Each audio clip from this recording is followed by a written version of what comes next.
how's it going, my friends? This is Nick from the Nerd Frenzy Podcast. And today we are discussing our favorite games and some ones we're playing recently. And we got my good friend that I got to blessedly get a love from the Navy, Johnny Gabriel, aka Gabby. Hey buddy, how's it going, my friend? That intro was cool as shit, man. Yeah.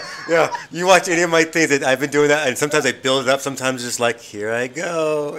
I leaned in my vape, and I heard it, I was like, hold up! The cool thing, my friend, is we get to talk about, because you're a big video game dude. Whenever I hung out with you in the Navy all the time, chances were we were playing video games and enjoying that life with Mr. Brent Parker and Crystal, and a lot of love was given in those video games. And we were just talking a moment ago, you and I are big fans of the story games where they have a big old emotional punch, something that can kind of like, you could almost like register as like a big long movie. And our lists kind of reflect that in so many ways too. We'll get to them soon, but Johnny, thanks for coming on. I appreciate it, brother.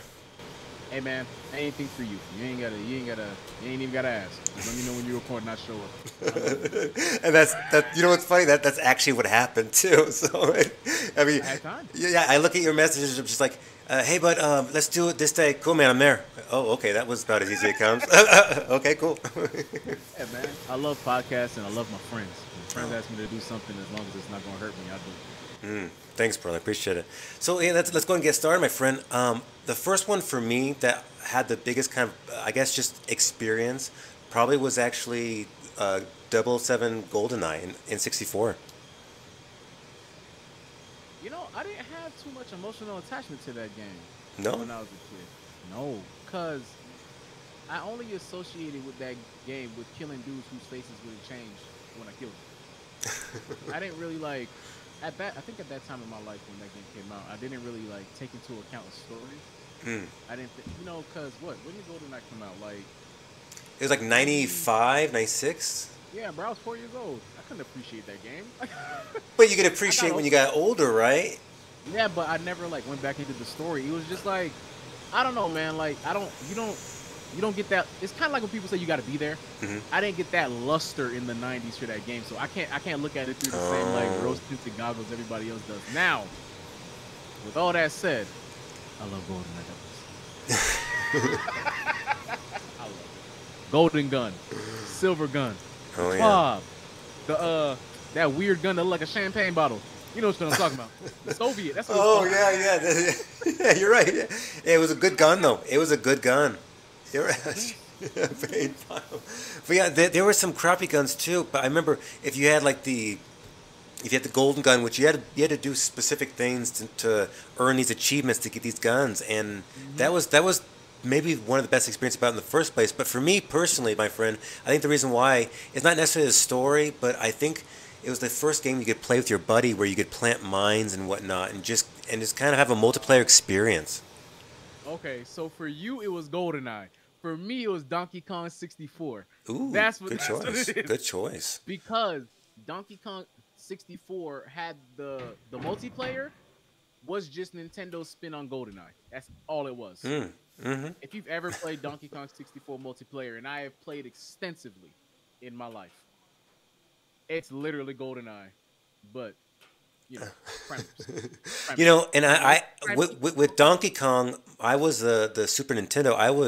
That's called Donkey Kong Country. Yeah, Donkey Kong Country. Thank you. Yeah. There you go. And that was one of the games I think, and the biggest reason for me was the music alone was beautiful. I loved it.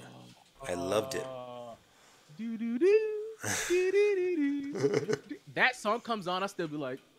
Oh, I have a playlist on Spotify that actually plays all the songs, and no joke, there'll be people in my car, and I'm just sitting there, I just put it on, and I'm like, oh, I'm getting all happy. I'll look around me, and they're like, what the hell, man? I'm like, oh no, Donkey Kong Country, man.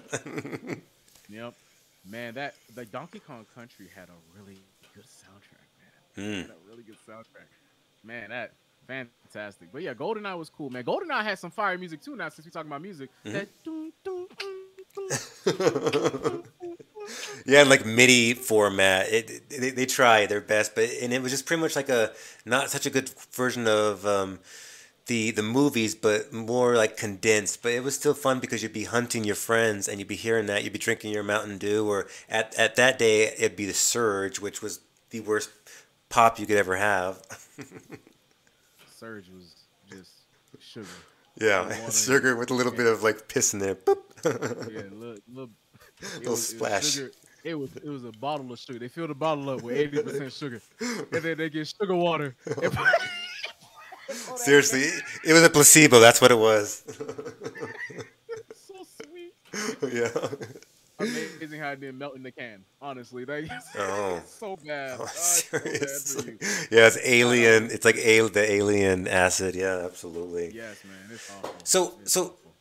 Gabby, if you had to pick the first game, I guess that really sold you, and in terms of emotional story, and mine is Final Fantasy VII. But what would your first story be, where you're like, "Wow, I'm crying, I'm a kid, but yet this got me."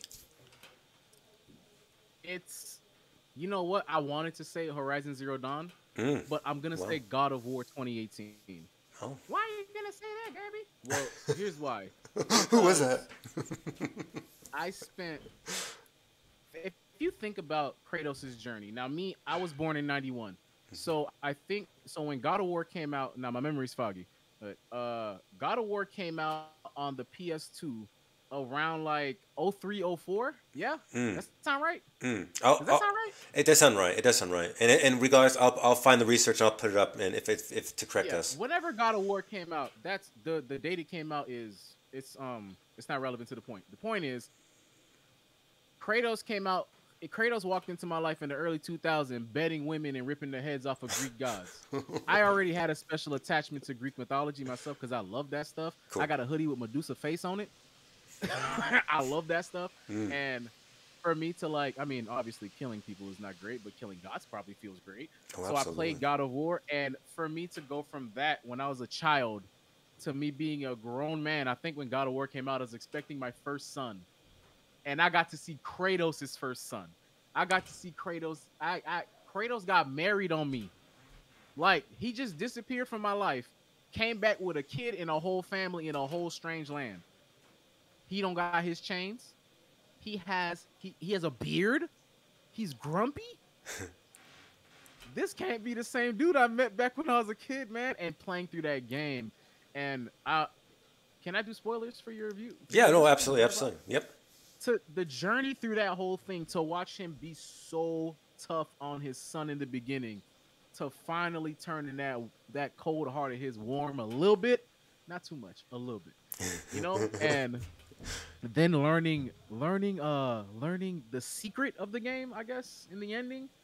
And if you know any Greek mythology, you know that stuff's kind of like that. It's kind of crazy when you like do the connection to that family tree. Then you wonder how Kratos got in that spot, anyways. But that's irrelevant to the point. Mm. God of War made me cry at the end because I watched that man from when he was being freaky in his 20s to being a responsible grown man doing the right thing by his wife and kid. Mm. That that is a decades long journey, and it paid off for me in 2018. And that's Mm. what that game. I bawled like a baby. And thank God my camera wasn't on the stream. I was bawling, all manner of tear running down my face. Golly, I can't wait for Ragnarok, man. I Oh can't yeah. wait. I can't wait. Can't wait. Well, and mine would probably be Final Fantasy VII, and I know that I think you were playing the remake on one of your streams, correct? I Yeah. was playing the remake So on the. you for sure understand. Did you play the original?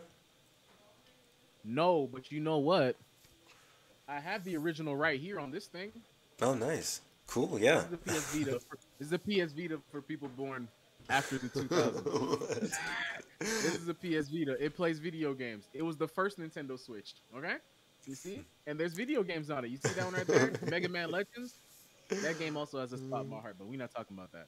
But Final Fantasy VII, no, it's on this PS Vita, and I said I was gonna play it. Then the remake came out, and I was like, do I really want to play a turn-based Final Fantasy game after Final Fantasy 15? Right. By the way, is the first Final Fantasy game I ever played in my life. Mm. Nope, Wow. that's a lie. I played the ones on was it NES when they first started? I think I played those, but those don't count. That one's the first one I played in earnest and finished. So when I play a action oriented Final Fantasy, I don't want to go back to turn-based. That's just like if you give me an action-based Pokemon, I'm not gonna go back and play Red.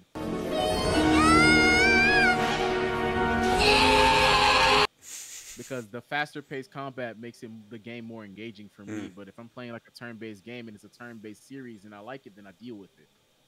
But I couldn't do it. But I tell you what, the remake is pretty cool. I don't know how close it is to the actual story, but it's pretty cool. Good, yeah, absolutely. And I'm looking at your list right now, my friend, and it looks like you and I share also a lot of those kind of games, like the Ghost of Tsushima, and maybe like a Star Wars Jedi Fallen kind of vibe, like Dark Souls kind of thing. I love those kind of games, and I see that you like them too. Hell yeah, man. Man, you said Fallen Order and a shiver went down my spine because my dad showed up at the end. My dad showed. You got to understand. I don't finish games all that often. If I sit down and actually put the time into a game, I have to be enjoying it. When I sat down and said I'm gonna play Jedi Fallen Order, knowing damn well I never even got past like the third boss on Dark Souls 3, and I said I was gonna finish Jedi Fallen Order. When I finished that game, the level of satisfaction that washed over my body like a wave, and then my dad showed up, dog. I almost fell out this damn chair and through the floor. I had a time, man. That game was amazing. Oh yeah, the second one's gonna be coming out somewhat soon, right? I think this is it like late this year, I think. And I'm on it too. Oh, absolutely, absolutely good. And I'm glad that they're kind of incorporating this concept. The Arkham series, for the most part, also had a very wonderful approach to how to do fighting games too. The Batman Arkham, and in fact, I'd say Batman Arkham Asylum or even Batman Arkham City were almost on my list because they were that close too. You know, I liked Arkham Asylum, but I got lost because, like, just the same concept I applied to Final Fantasy Remake in 7. If I started your game and it was a linear, like a linear detective action combat game, I'm used to that. I'll play that because that's the standard you set. Sure. And it was that game was amazing. When I started City and they said, hey, you can roll all over this place and do whatever the hell it is you want, they lost me. Immediately lost me. I had I don't know if it's kind of like this. I don't know if anybody ever watched Soul Eater, but I'm kind of like Death the Kid like that. When I start something, like Nick, I've known you for a long time. Me just calling you Nick right now was hard because I met you. Your name was long. Right. And I'm not calling you Nick because your name is long. Right. And that goes through my life in video games too. So if I'm playing a series and it plays a certain way, if you change it on me, you're probably gonna lose me unless you do something dope. And it the sudden change, I couldn't do it. But I'm the kind of person who's willing to admit, even though he doesn't like a game, that a game was fantastic. And for as little as I played, there was some good game there. I just couldn't get the guess City was. Absolutely, and there's also certain games too that are a little more strategy based, and I had to put on mine. I had to put Starcraft because a lot of amazing memories with that, even though it was hurting my head the whole time. Yes, especially because, like I said, I'm not a very good gamer, and that's one of those games too. It will let you know in a big old slap to the face, you're not very good at this game because all my dragoons came and just destroyed you, and it only took me 40 dragoons to do, and I'm just sitting there like, oh, okay, sorry, I've only been playing this game for 12 years. 12 years, you just started. Starcraft plays like a Halo Wars, right? Yes, absolutely, like Halo Wars. Okay. And so was that not really a thing? Especially because I used to actually start playing StarCraft in like 97, 98, and then the one came out like 99, the expansion, and then it came back again whenever you and I were in deployment. Like I said, Brent and Todd, we would all be coming down there and just playing this game that came out 20 years beforehand, and it was just one of those things that was the most enlightening thing we could possibly do. Well, good games don't die, man, no matter how old they are. Yes, sir. You know, they don't. And in regards to y'all's LAN parties, I heard about them. Never went. Why? I didn't even know what the hell StarCraft was. and now, even now, January 23rd, 2022, just found out what StarCraft was. Never touched that game. Oh wow. Never touched it. Okay. Not for interest in it. Just for what I said earlier. I didn't know what the hell it was. When it said Starcraft, I was like, is that an expansion for WoW? Because that was the only Blizzard game I knew. WoW. Well, you're close. And the only reason I ain't play WoW is because I got a subscription service, but we gonna argue about that later. Now, yeah, I never got into that, but Halo Wars was a thing for me. And speaking of RTSs, that was pretty cool. Ooh, Civ. Is Civ count as a RTS? Yes, it does. Absolutely. Like is it in the same vein? It's obviously not in the same vein. Well, actually, it kind of is. It is. Yeah, it is. It is. Civ is a thing I was into as well. Ooh, and Age of Empires. I played, and then I played the. There was also the other ones, the war ones that was like World War II. What were they called? There were a lot, and they were all good because it was the idea was if I can play this game and I can learn how to play all these characters well, I will be deadly, and if I don't, then I will not be deadly. And like there were wonderful games I had to put on there just because of the fact that it was so big and massive, but to me also kind of lacked the idea of being able to dodge and actually enjoy your encounters. World of Warcraft, and I'd never liked that whole idea that you just could have stood there and took the hits, and you couldn't do anything about it. But that was just me. That was just me. But you know what? Have you played XCOM? I have not. I might have a key for that. We'll talk later. I'm gonna see if I can get you on XCOM. Perfect. Yeah, absolutely. Because XCOM is a really cool RTS. If you're looking for RTS suggestions, that's absolutely a cool one. I think that's the only recent one. Oh, do you have a Nintendo Switch? I do. We good? We got it? Okay. Mario plus Rabbids Kingdom Battle is a good ass RTS. Oh, okay. I've seen it many times on the cover, and it's like I'm always curious about it, but I never picked it up. It's really fun. It's really fun. Yeah, I think you'd like it. If you're into RTSs, I mean, my recommendations don't mean anything because I'm not really in that world, but for somebody who don't really like dwell in that land, I had fun playing those for the couple hours. Okay, so speaking of which, so Arkham City was kind of too big for you. Are there other like Last of Us or like Monster Hunter? Monster Hunter's a big game. What's the difference between that kind of feel? Yeah. But you know what's the difference between Monster Hunter and Arkham City? When Monster Hunter told me, "Hey, it's a big ass map. You can come here and play, and if you don't like this big ass map, pack it up." Right. Batman told me, walk down this hallway, complete tasks on your way to the end of the hallway. Yep. And then you're done. And then I opened the door expecting another hallway, and I'm in the Sahara. It's disrespectful. Because you can't leave me on like that. Well, that's kind of how the Resident Evil games are and the Silent Hill games are. Resident Evil 7 was my first Resident Evil. Oh, okay. So when I played, now see, it happened to me again. So when I played 8, it didn't scare me at all. I put it down. I did not get the same shit in the first one that you're giving me in the second one.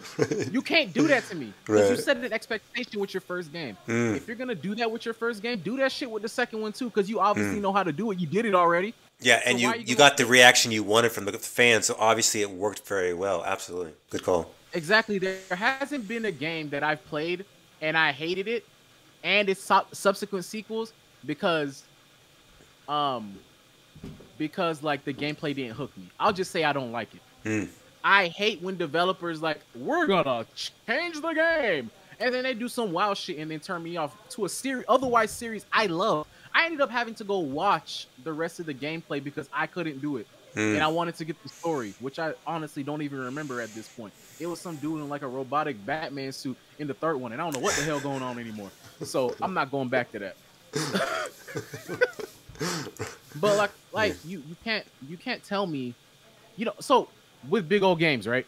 Talking about big old games. One of my top 5 all time is Breath of the Wild. Why? Yeah, why? You set an expectation with my first game, which was Ocarina of Time, and you told me I'm gonna put you in this land with a boy with some knife edge ears, and he finna go out into this big old world, riding a horse and playing music. That's what you told me. Mm-hmm. So every subsequent Legend of Zelda I played, I had that expectation. So when I played Wind Waker, I was fine. And then I didn't play Zelda after that. But then I went to when Breath of the Wild came out, I didn't own a Wii U. And I Gotcha. didn't own a Wii. Well, I own a Wii, but not a Wii U. And then when I went to Breath of the Wild, I knew what I was getting into. You're going to give me this little boy with knife-edge ears. You're going to put me in this big-ass world, and I'm going to ride horses, and I'm going to take pictures. You just swapped out the music for pictures. Mm. You see what I'm saying? Oh, yeah. And what they changed in the game between Breath of the Wild and Ocarina of Time is how much the game holds your hand. And that kind of thing, like when you tweak a gameplay mechanic like that, that's fine because you didn't mess up the foundation.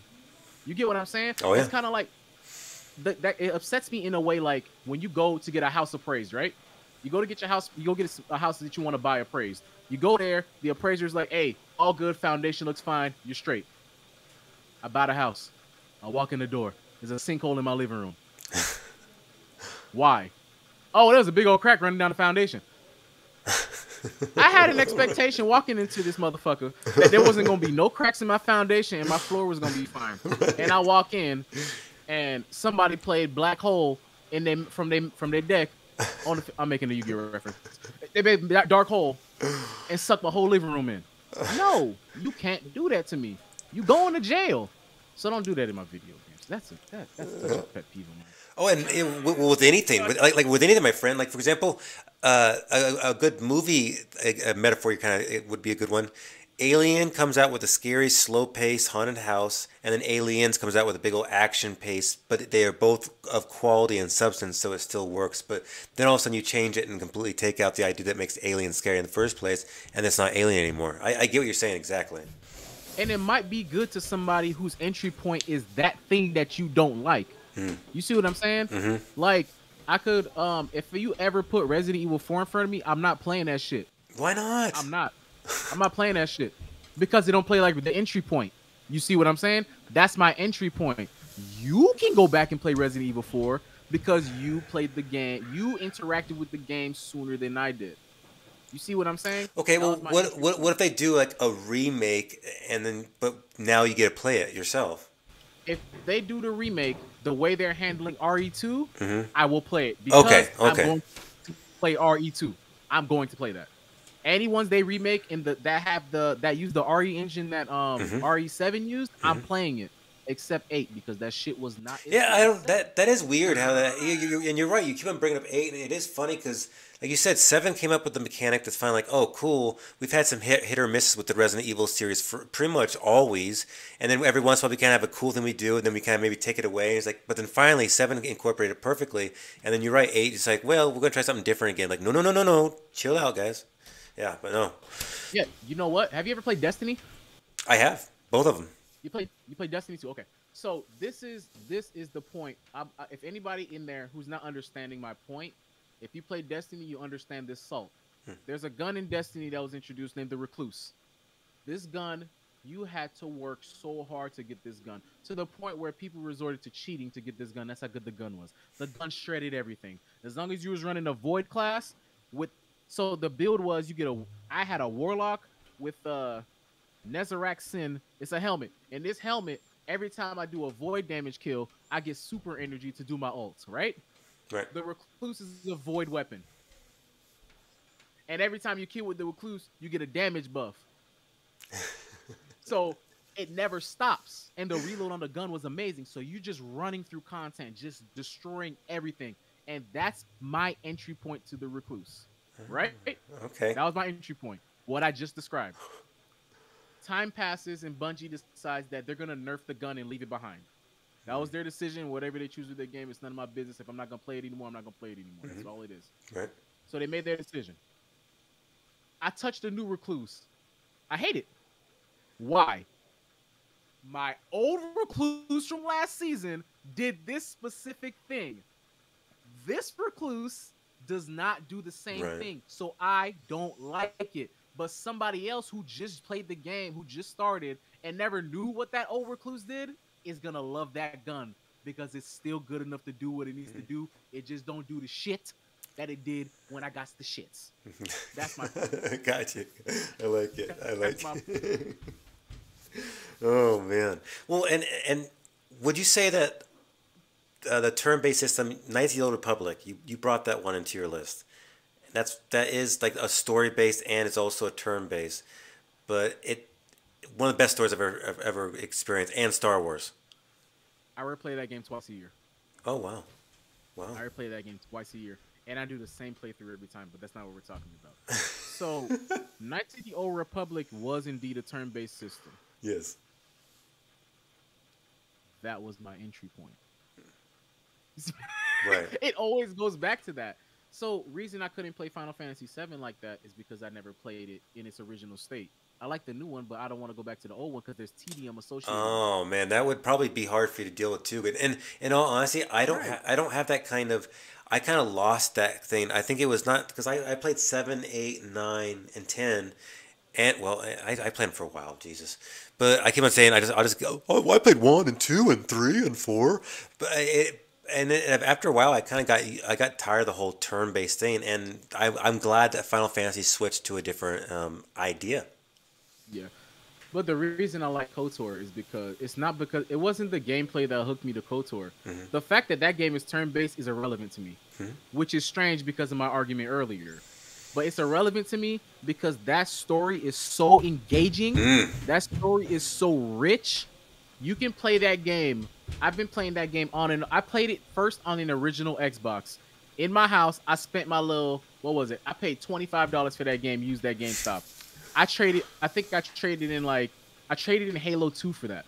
Oh. We'll get to that later. If you're a Halo fan, we'll get to that later. But if you're not, we can brush right past it. I traded in Halo 2 for KOTOR, and that was the best thing I ever did.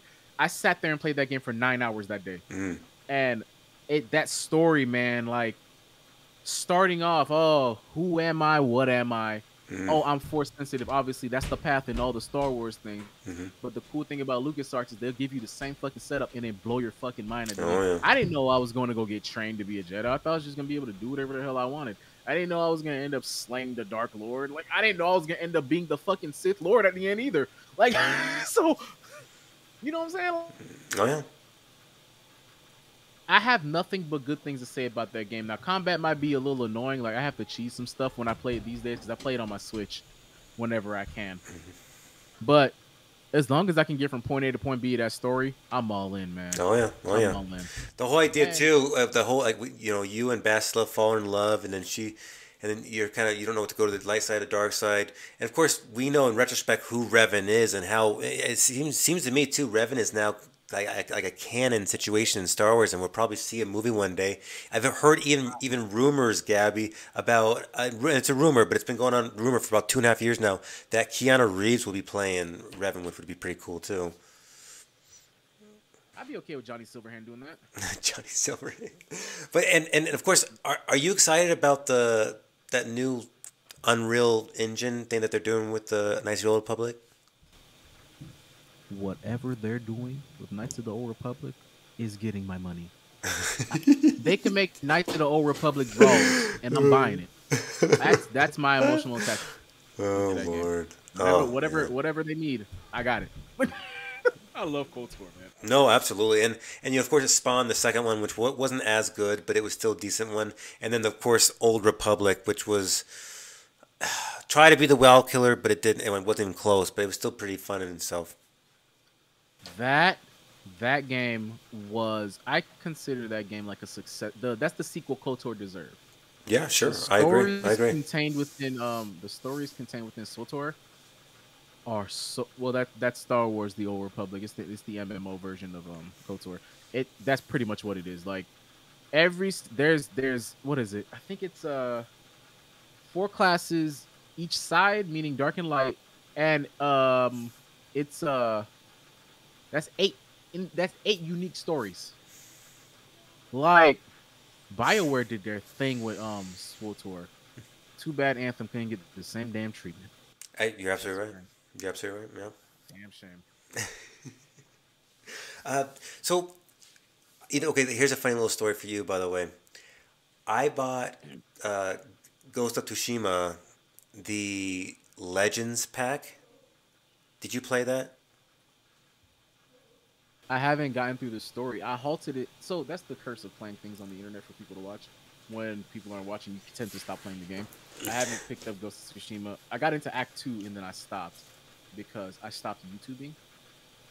But I bought the PS5 upgrade. I'm gonna get back in the game, but Oh, cool. Yeah, but so I bought the little standalone little thing they did after the game, and I started playing it, and it was like, "Dude, this game is awesome. I love it."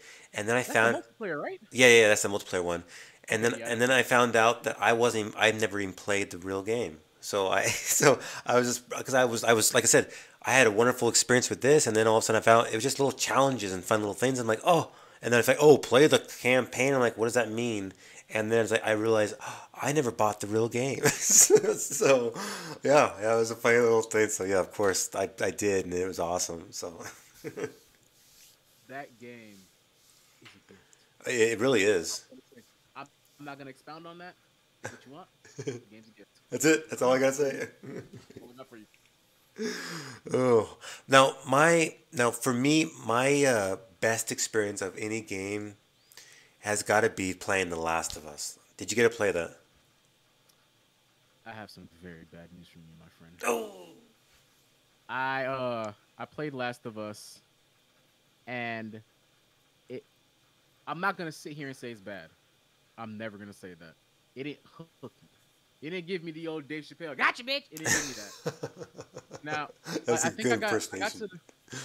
I got to the point where what's the Joel was hanging upside down, and that really weird like Oh, mouth. Bill Yeah, is what whoever the dude is, she that's accompanying the little girl.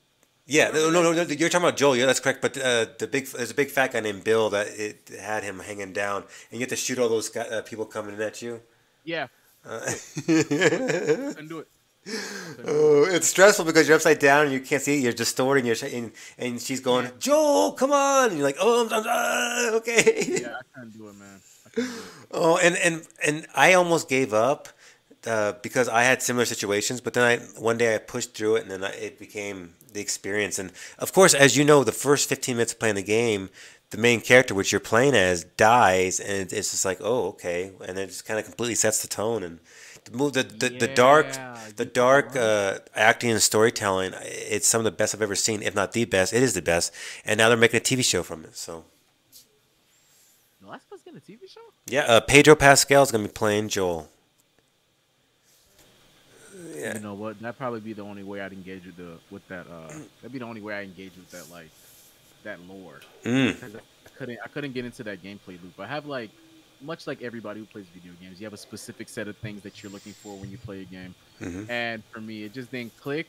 But that death at the beginning, that shit shook me. Oh, I know. It was hard. It hurt. And then when you see the behind the scenes where they all have those mocap suits and you see them get a act and whatnot, you're like, wow, this is pretty cool. They're doing what they do in like Lord of the Rings and whatnot. And they're finally Hmm. incorporating that kind of quality that you're like, oh, cool. They're actually incorporating like Oscar winner type of acting, but in a video game. It was just I loved it. Yeah. Yeah. Yeah. That game, I mean, I'm not like one to argue with people over their like preferences. I don't yuck a yum. Do what you want. Right, right. But yeah, that game ain't do it for me, man. Didn't do it for me. I hear you. The I have second. nothing negative. I have nothing negative to say about it. Oh no, I hear Really. you, and I don't know what it is, but I also am a big fan of the idea because I played the original Resident Evil and Resident Evil 2 and original Silent Hill, and those kind of games. Whenever they were very junky, where you would walk in the door and you couldn't see what you were looking at. It would be a weird angle where you could only it'd be looking at yourself and you'd be hearing, but you couldn't see it. It was janky, and so when you started playing the games, they stopped doing that. It was like became more of an experience, and so it's different. It was different, and it's hard to explain. But like you made a beautiful thing about why it didn't make the point of entry. You said, and it did make sense, but. I played those games originally, and then playing them now, it's just a different experience, but amazing experience. I understand, man. I understand. I don't have anything to follow that. I just understand. I Hmm. get there's games I like that people are like, why are you playing that? I was like, it's just fun. It's a game. Oh, I'm entertained. Is that okay? what you want me to hate it because you don't like it? What's that old phrase? What you eat don't make me shit. Like the same. Right, It doesn't right. matter to me. It doesn't matter. I'm gonna sit here in my house and play whatever game I like. If you don't Mm, like it, mm. I mean, what you gonna do? Uninstall it for me? Like, That would be cool. whoop your behind. Seriously, seriously. So, Yeah. if you had to pick, I guess like a game that has kept you engaged the longest, because that's probably would maybe be a good qualification of what a good game is. What would the game probably be? I've been playing Skyrim since I met you. Oh wow, wow. So, so if you don't mind me asking, what is it? Why not just get the new one and then the new one after that, and then kind of have a better experience? What about Skyrim? It keeps you engaged with that. Skyrim's a different experience every time you turn it on. Every single time, you can do whatever the fuck you want in that game. It's Grand Theft Auto with magic.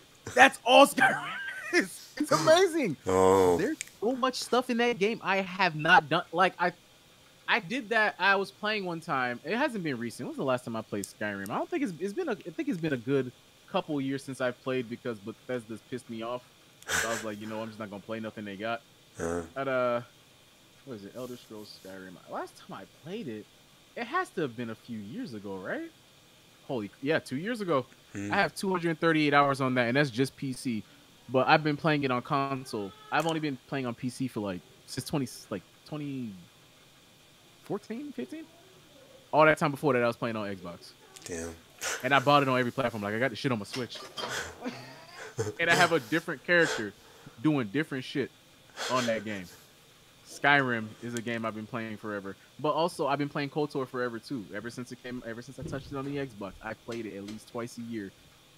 Hmm. Every year since. There's a lot of games that fall in that category for me. I'm No, I not hear gonna you. I hear you. list them all. I It's a know. lot of games I come back to every now and again. But Skyrim's the one I always go back to. I'm like, I just want to get on that cart and wake up. And I'd say like in closing, Gabby, there's certain I strive more for the emotional attachment than I do for the multiplayer or even the gameplay itself. I've always felt like I want a good story. I'm like this with my music too. I like the lyrics. The lyrics are more important to me than the beats typically, and because I feel like Mhm. that's what kind of engages me more. And my games and a lot of your games too. I think that it's crazy that you can play a video game that may take you 40 hours, 300 hours, and you're getting the same kind of experience you're getting from watching something like Braveheart or Gladiator. And it's just like, wow, this is amazing, and I'm in the shoes. And then, who knows one day, 20 years, what's going to be like now. But I mean, it's been pretty awesome, man. And it's crazy that we get to do this kind of stuff. I'm telling you, I was just telling my homies today. So I don't know if y'all are into Yu-Gi-Oh. I was talking to Nick about it earlier, but they just dropped this Yu-Gi-Oh Master Duel game, and it plays like a Skyrim game, but it's Yu-Gi-Oh. It's Hearthstone. Did I say Skyrim? It's Hearthstone.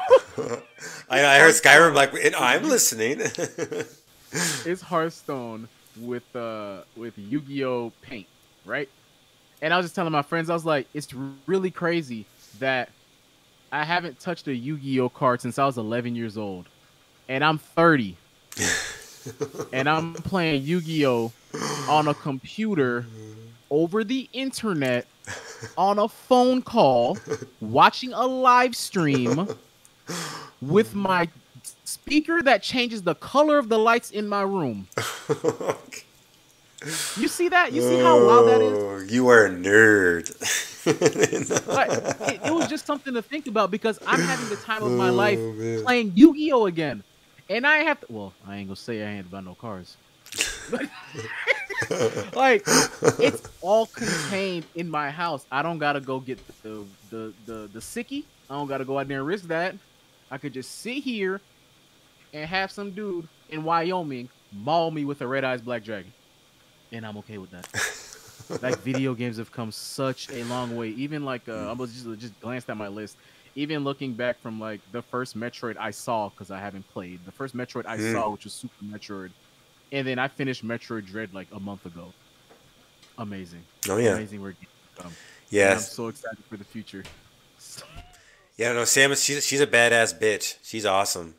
She's awesome. She's been through some. So I remember after playing, when you play the original game, she takes off her helmet and you see her as a woman, and a lot of people were completely caught off guard because during that time there was no other person besides Ripley doing it in the Aliens universe. I mean, in video games, absolutely not. You know what's crazy about that? That moment that everybody had when she took that helmet off, I had that moment on the original Super Smash Brothers. I did not know Samus was a woman until I played Super Smash Brothers. Oh, Matter of fact, no. I did. Oh, I did. I got a note. I got like a hint from her little her little info card. And then when I saw Zero Suit, I was like, "You're lying." This badass Mega Man bounty hunter woman. right. It like not only is she badass and she can like destroy like whatever obstacles in front of her, she's gorgeous too. Oh. Amazing. She's good. Amazing. Oh man, yeah. They need to make they need to make a movie and make a movie about her. That'd be kind of fun. It'd have to be like Alien style. I know. Oh, no, exactly. That's why I brought up the Ripley. Yeah. She got to be skulking down some thing. You know, she always keep her hand right here. She got to be skulking down some hallway, and then you hear, "Oh, Yes. it's nothing." You keep on walking. You keep on walking. Then some string section, she goes, "Yip," and then Ripley jumps through a wall. Boom, and she starts shooting missiles and shit. Bow, bow, bow. Oh man, it's so crazy. That'd be awesome. Oh, that's oh, well, Gabby, buddy, thanks for coming on. I appreciate it, buddy. I had a good time talking about this, but we need to do one again very soon, okay? Yeah, man, you bring my big ass back over here if you need somebody to make you laugh. Absolutely. You made me laugh the whole time. I appreciate it. I've lost some weight today. I found it.